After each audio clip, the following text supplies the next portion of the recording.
Olá, pessoal. Mais um vídeo aqui para a gente. Nesse vídeo nós vamos tratar sobre campo vetorial, certo? Para isso nós vamos tentar entender aqui um pouquinho a definição dele. Então, consideraremos funções que associam vetores com pontos no espaço bi ou tridimensional. Tais funções desempenham um papel importante no estudo de fluxos de fluidos, campos de forças gravitacionais, campos de forças eletromagnéticos e uma ampla variedade de outros problemas aplicados. O que é que vai acontecer? Um campo vetorial, ele é simplesmente uma função onde essa função ela vai pegar elementos, nesse caso agora do R2, né, que a gente geralmente chama de vetores aqui, em elementos do R2. Ou vai ser do R2 no R2, ou do R3 no R3, certo? Então, ele vai pegar um vetor xy do R2 e vai levar num outro vetor, que esse outro vetor ele vai ser dado por duas funções. Aqui a primeira coordenada é uma função que depende de x e de y, e um g que depende de x e y. Quando eu tiver funções dessa forma, nós dizemos que essas funções são campos vetoriais, certo? Então, a definição, né, mais exata aqui para a gente diz o seguinte: um campo vetorial em um plano, né, quando ele fala em um plano, é no caso que vai pega elementos do R2 e leva no R2. É uma função que associa a cada ponto P do plano um único vetor f de P, paralelo ao plano. Analogamente, o campo vetorial no espaço tridimensional é uma função que associa a cada ponto do espaço tridimensional um único vetor f de P no espaço. Então, aqui está a expressãozinha, né, de um campo vetorial. Então, ele pega um par ordenado aqui, né, do R2, e leva também no R2.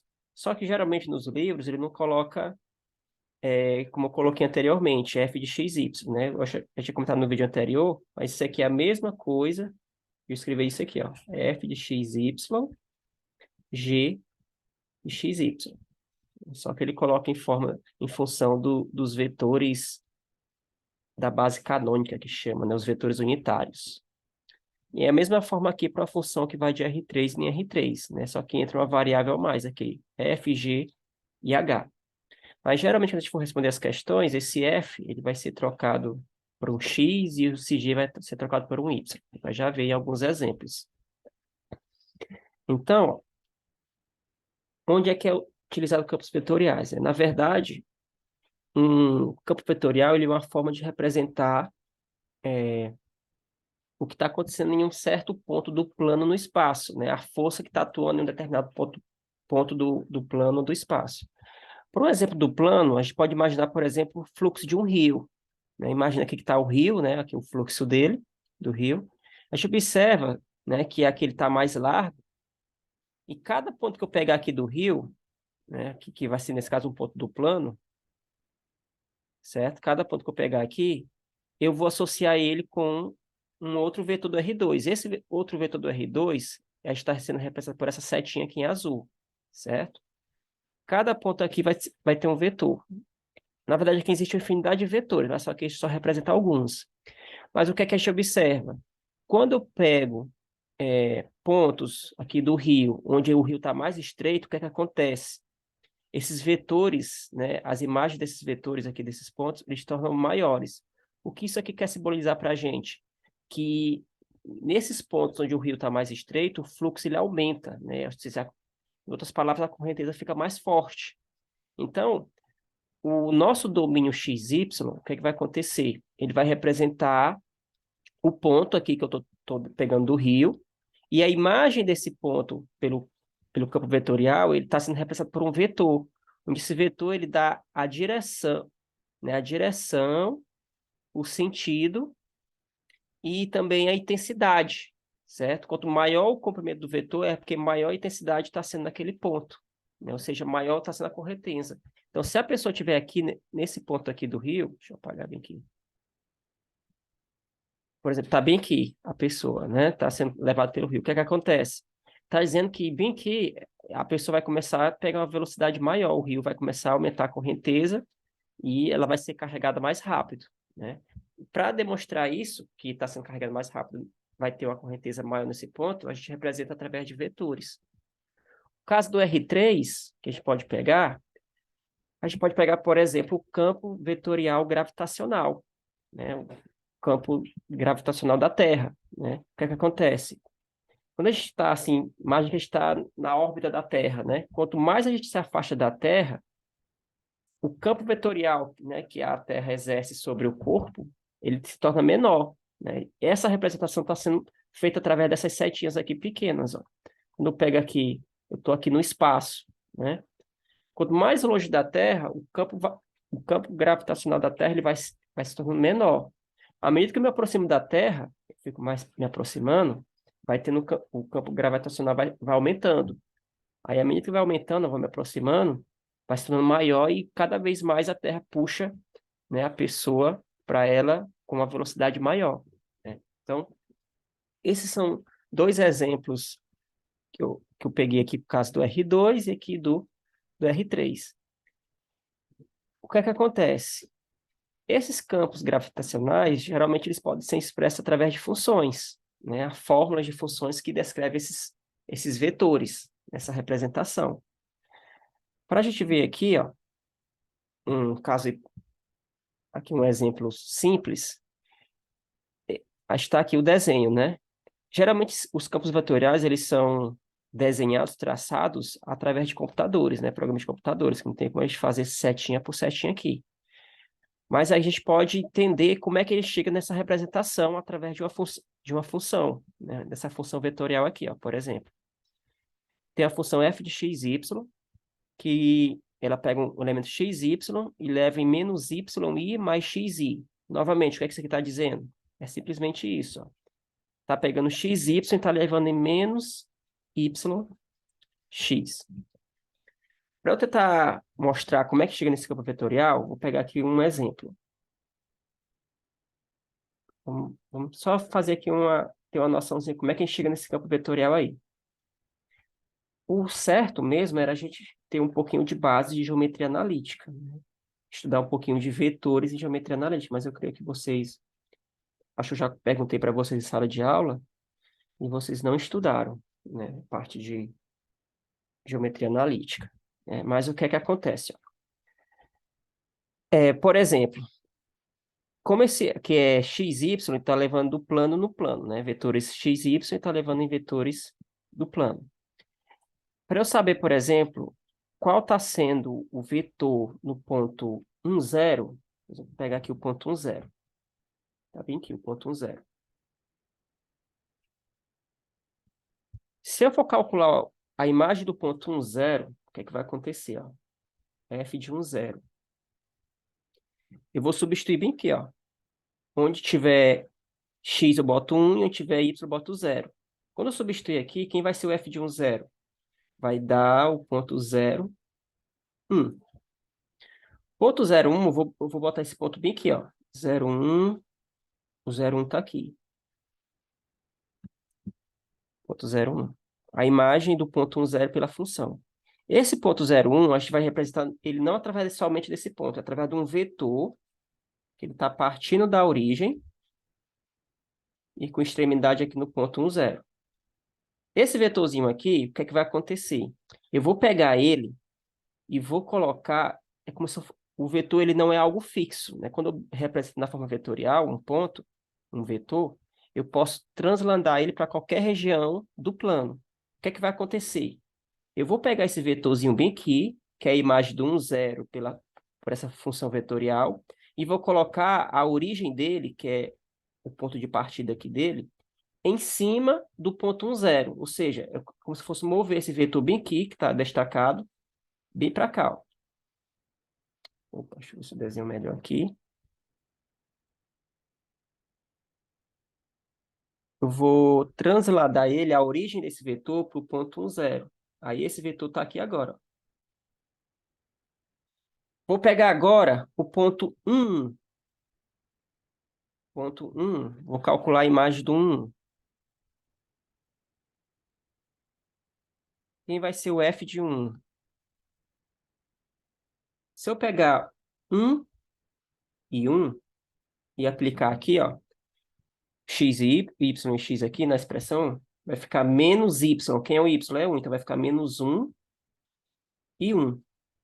Onde é que está o ponto menos 1 em 1? O ponto menos 1 em 1, menos 1 no x está aqui, e 1 no y está aqui, né? Então vai dar esse ponto bem aqui, ó. Menos 1 em 1. Aí, novamente, esse vetor menos 1 em 1, eu vou representar ele, esse ponto, pelo vetor partindo da origem e chegando aqui, ó, no ponto menos 1 em 1, esse vetorzinho aqui. Aí eu vou fazer a mesma coisa, ó. Esse vetor que eu obtive, eu vou transladar ele, a origem dele novamente está aqui no 0, 0.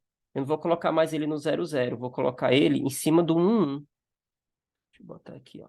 Onde é que está o 1 aqui no nosso... Inicialmente, o 1 está aqui, ó.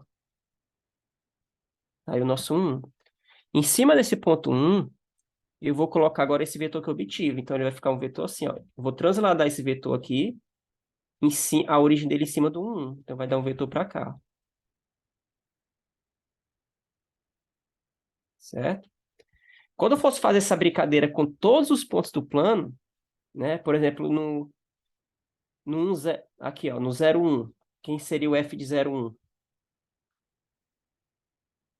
O f de 0, 1, substituindo aqui, ó, ia dar 0, ou menos 1 em 0.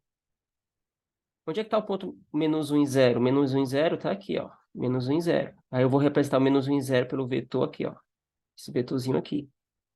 Menos 1. Oh, perdão, pessoal. Menos 1 em 0. Tô invertendo aqui as bolas. Não é aqui, não. É em cima do... Menos 1 em 0 está aqui. Aí eu vou representar ele por esse vetor aqui agora, ó, partindo da origem. Aí esse vetor que eu obtive, eu vou colocar a origem dele em cima do 0, 1. Em cima daqui desse cara aqui, ó. Então vai ficar para cá esse vetor. Fazendo essa brincadeira, ó, o que que você observa? Vai tipo fazendo um círculo, né? Se eu faço com 2, 0, 0, 2, ia dar tipo esse redemoinhozinho aqui, que tá dando um desenho, né? Aí ele foi aqui, para cada ponto, ele foi fazendo, fazendo, e observa que, à medida que vai se afastando da origem, esses vetores vão se tornando maior, né? Aí vai dando esse conjunto de vetores aí. Então, ele faz essa brincadeirazinha aí com cada ponto do plano. Na verdade, alguns representantes, né? Que não dá para fazer com todos, que tem uma infinidade. Mas para a gente ter uma noção de como é que ele chega nesse campo vetorial, é dessa forma, né? Ele pega um ponto, vê a imagem desse ponto, dá um certo vetor. Aí esse vetor, eu coloco ele lá em cima, a origem desse vetor, que está sendo representado por essa seta, eu coloco em cima do ponto de origem, certo? Aí a gente vai obtendo esse conjunto esse campo vetorial aí. Beleza? Muito bem. Entre os campos vetoriais, que é bem importante, é o campo gradiente. Na verdade, a gente até estudou um pouquinho dele. O vetor gradiente de uma função a valores escalares diferenciável em um ponto fornece a direção e sentido de maior crescimento da função. Um tipo importante de campo vetorial é formado por todos os vetores gradientes da função. Definimos o campo gradiente de uma função derivável como campo de vetores... Acho que ficou um pouco repetido aqui, mas o que ele está dizendo? Se eu tenho uma função, por exemplo, de x, y, né, uma função que vai de R2 em R, eu consigo obter, através dessa função, um campo gradiente, certo?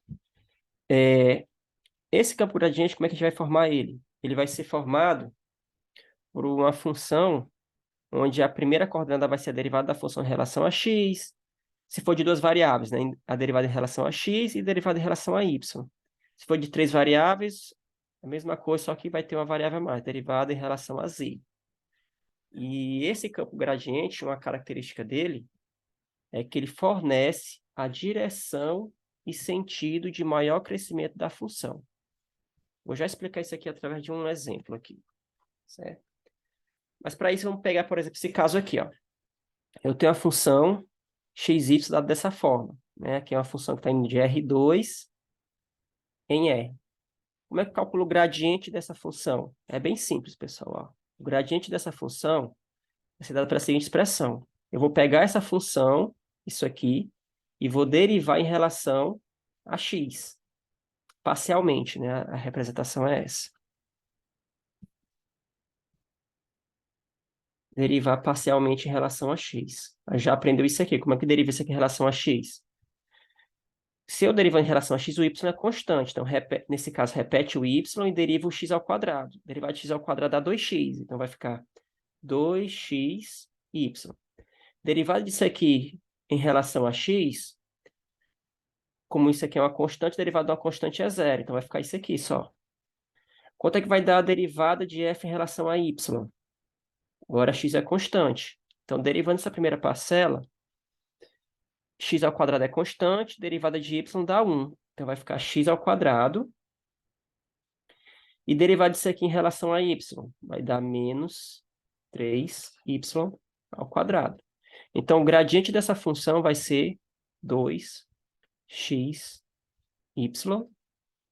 E a segunda coordenada aqui vai ser x ao quadrado menos 3y ao quadrado.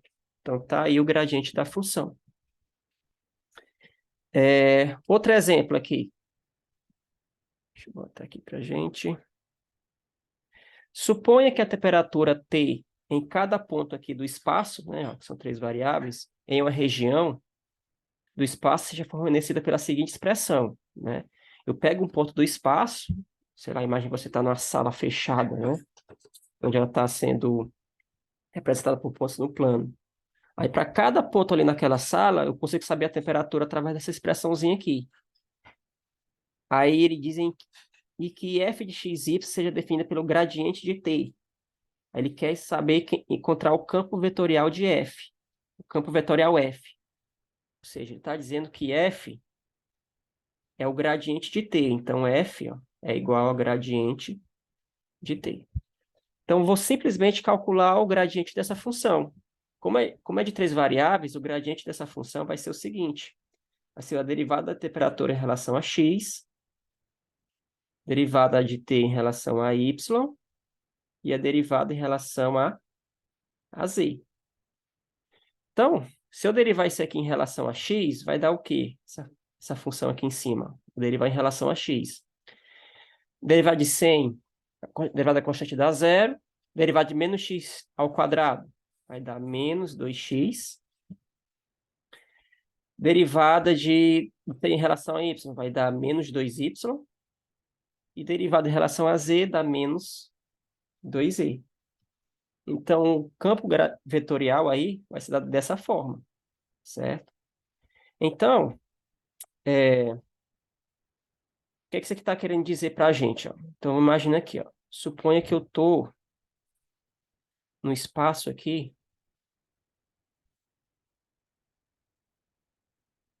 e eu estou aqui no ponto 1, 1, 1. Ou seja, ó, aqui está o ponto 1, aqui é 1. Em relação a z, ó, aqui também é 1. Quando eu pegar, por exemplo, essa função e aplicar no gradiente, quem vai ser o f de 1? Vou substituir tudo aqui x e y por 1. Vai dar o ponto menos 2 e menos 2. O vetor menos 2, menos 2, menos 2, eu não sei se dá para desenhar aqui, mas ele vai ser tipo, ó, o menos 2, tá botar aqui menos 2, menos 2. Eu acho que não vai dar para desenhar aqui, não. Menos 2. O vetor menos 2 é como se fosse um vetor que está apontando nesse sentido aqui, certo? Aqui seria o vetor menos 2, 2 e 2. Está tudo lá para baixo. Esse vetor ele dá a direção. Se eu estou bem que se eu for na direção desse vetor, se ele for na direção para cá, descendo aqui para baixo, o que ele está dizendo?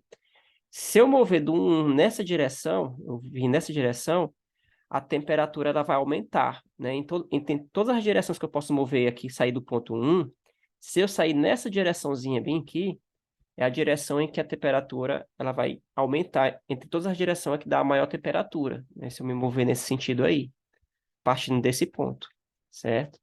Então, essa é uma ideia aí de uma função no espaço, né? Que eu consigo o campo gradiente. Vimos aqui um pouquinho, né, de campo vetorial e também nós podemos calcular a integral de linha de um campo vetorial, certo?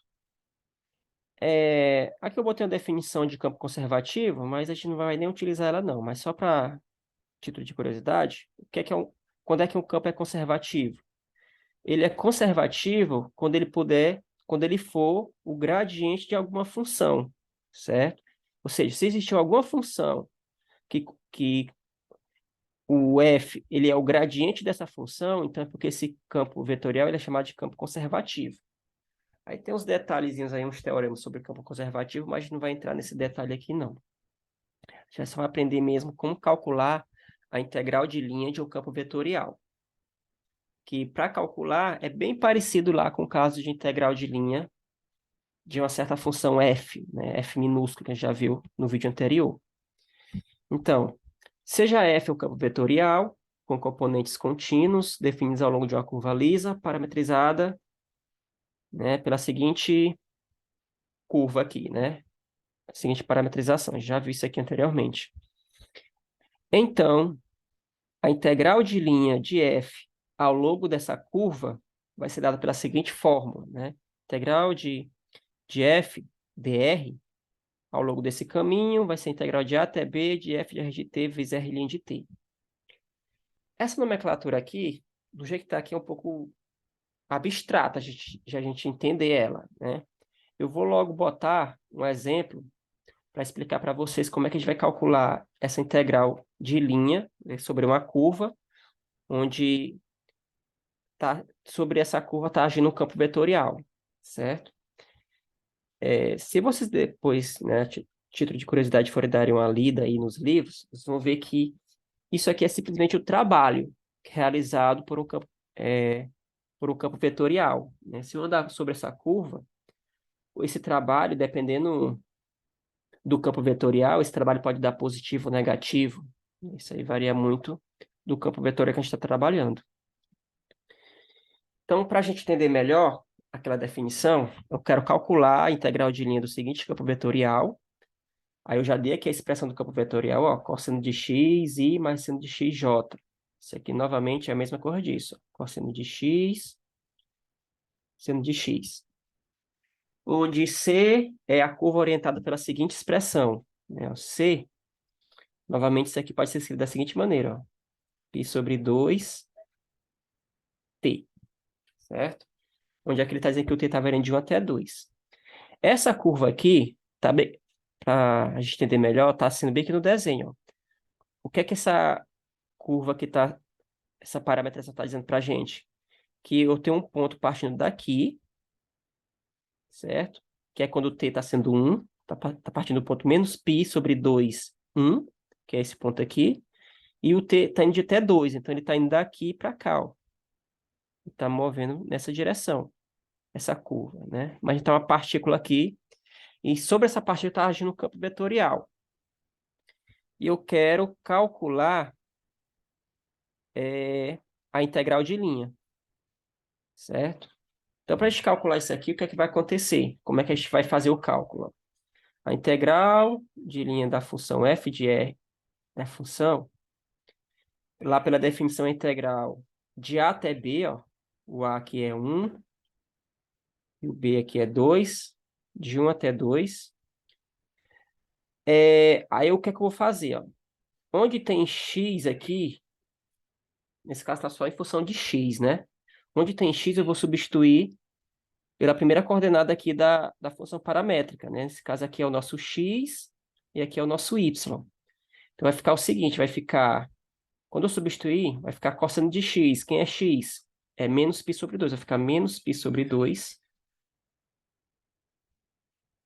Seno de x, seno de menos π sobre 2. Multiplicado pela derivada de r' de t. Isso aqui já aprendeu a derivar. É só derivar cada coordenada aqui, ó.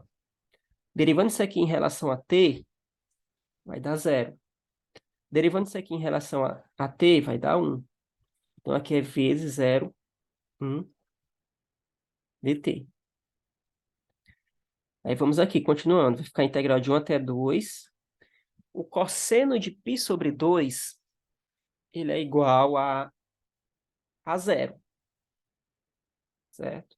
E o seno de menos π sobre 2, ele é igual a menos 1, certo? Vai ficar 0,1 menos 1 vezes 0,1 dt. Isso aqui é chamado de produto interno, produto escalar. Como é que a gente faz um produto escalar entre dois vetores? É só pegar a primeira coordenada desse, multiplicar por esse, e somar com a primeira coordenada desse, vezes esse. Então, aqui vai ficar o seguinte, ó. Ficar 1, 2, ficar 0 vezes 0 dá 0, mais menos 1 vezes 1 dá menos 1 dt. Integral de menos 1 dt dá menos t, né? Então, fica menos t indo de 1 até 2. Aí eu substituo nos pontos, vai ficar menos 2, menos da fórmula, né? Terão tabela do cálculo, menos 1. Vai ficar menos 2 mais 1, que vai dar menos 1. Então, se eu mover uma parte, né? Se eu andar desse ponto para esse, o trabalho realizado é menos 1, né? Por que que deu negativo o trabalho? É porque se você observar, né, assim, a grosso modo, ó, se a gente observar as setinhas do campo vetorial, é como se a partícula aqui ela estivesse se deslocando no sentido contrário do campo vetorial. Ou seja, ele está indo sim, contrário ao campo de força aqui, né? Ao campo vetorial que está agindo. Então, quando ele está contrário ao campo vetorial, o trabalho ele é negativo, certo? Se por acaso, né, teoricamente, se a gente andasse no sentido contrário, a gente observar que esse trabalho ia dar positivo, né? Aí tem toda a continha aí por detrás. Mas a forma de calcular é sempre dessa maneira. É um pouquinho diferente do habitual, mas é dessa forma. Deixa eu ver se eu peguei outro exemplo aqui para gente. Peguei. Ó, um caso de uma função de 3 variáveis, né? Quero calcular a integral de linha. Então, aqui nesse caso, a minha curva R de t está sendo quem? É x de t, y de t, z de t. Nesse caso é t ao quadrado e t ao cubo. Vou calcular a integral de linha do campo vetorial. Integral de linha vai ser quem? Integral de A até B, de 0 a 1, que B, de 0 a 1, do campo vetorial, ó, lá na fórmula tem assim, ó, F de RT. O que é que isso aqui está representando para a gente? Ó, bem que, novamente, essa expressão eu posso escrever assim, ó, x, y, y, z e z, x, certo? Ele está dizendo o seguinte, onde tiver x, y e z, eu vou substituir, respectivamente, x por t, y por t ao quadrado e z por t ao cubo. Então, quem vai ser f de RT? Vai ficar assim, ó. Vai ficar t, que é x, vezes y, que é t ao quadrado. Y vezes z, t ao quadrado, vezes t à terceira. E z vezes x, t à terceira, vezes t. Quando eu multiplicar aí, o que acontece? Vai ficar t à terceira, t à quinta e t à quarta. Então, isso aqui que eu vou substituir aqui, ó. T elevado a 3, t elevado a 5 e t elevado a 4. Multiplicado pela derivada da função paramétrica aqui, né? Da curva paramétrica. Quem vai ser a derivada aqui? Derivada é derivar cada componente. Derivada de t é 1, derivada de t ao quadrado, 2t, derivada de t elevado a 3, 3t elevado a 2. Então, aqui vai ficar 1, 2t, 3t elevado a 2, dt. Aí vai ficar a integral de 0 a 1. Aí eu vou fazer o produto aqui, ó. Vou pegar a primeira desse vezes esse. Vai ficar t elevado a 3, mais esse vezes esse. Vai ficar 2t elevado a 6, mais esse vezes esse. 3t elevado a 6, certo? dt. Aqui, eu posso somar esses dois últimos aqui, né? Ficar t elevado a 3 mais 5t elevado a 6 dt. Agora é só integrar. Vai ficar o quê? Integral de t elevado a 3. T4 sobre 4 mais 5t7 sobre 7. Isso aqui de 0 a 1. Substitui no 1, vai ficar 1 elevado a 4 dá 1 sobre 4, mais 1 elevado a 7 dá 1, vai ficar 5 sobre 7. Depois, aplicado no zero vai dar 0, então vai ficar só isso aqui. Aí é resolver essa fração. Aqui vai ficar 7, multiplica esse embaixo aqui por 7, 4 vezes 7, 28. Eu multiplico isso embaixo por 4, vai ficar 20. 7 vezes 4, 28. Então, aqui, fazendo as continhas, vai dar 27 sobre 28. Então, nesse caso, o trabalho, né, realizado por esse campo vetorial ao longo dessa curva aí, vai dar 27 sobre 28. Depois a gente finaliza aqui o vídeo, pessoal. Aí meu plano é só trabalhar até essa parte de campo vetorial com vocês mesmos, certo? Eu vou colocar a lista, a atividadezinha valendo a nota de vocês. Aí qualquer dúvida, vocês podem mandar mensagem aí, botar nos comentários, né, do YouTube. Vocês podem escolher o que fazer. No WhatsApp, viu? Estou à disposição. A gente acaba por aqui a gravação. E até mais, pessoal. Tchau, tchau.